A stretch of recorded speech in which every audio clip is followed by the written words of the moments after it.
Sir Seyon படத்தோடைய first schedule மதுரையில் ரொம்ப சூப்பராக நடந்து முடிஞ்சிருக்கு. இப்போ டீம் வந்து சென்னையில் தான் இருக்காங்க.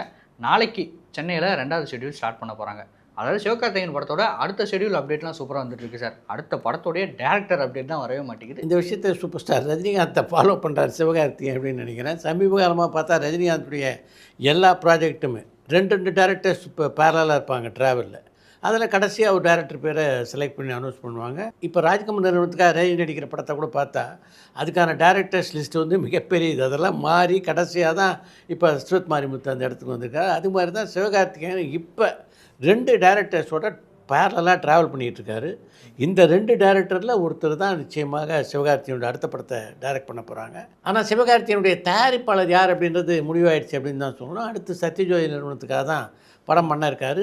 99% ஆகஸ்ட் மாதம் அந்த படத்துடைய படப்பிடிப்பு தொடங்குறதுக்கு நிறைய வாய்ப்பு இருக்குது. இப்போ இந்த ட்ராக்கில் இருக்க 2 டேரக்டர் பேருமே எனக்கு தெரியும். ஆனாலும் வந்து ஒரு அவங்க பாதிக்கப்பட்டவர், இது யார் ஒருத்தர் பேர் சொன்னாலும் அடுத்தவர் பாதிக்கப்படுவார் இல்லையா? அதனால் அந்த பேரை சொல்லாமல் நான் வெயிட் பண்ணுறேன். எல்லாம் அதுக்குள்ளே செட்டில் ஆகிடுச்சுன்னா அடுத்த சினிமா திஸ் வீக்கில் அவங்களுடைய பேரை நாம் சொல்லலாம்.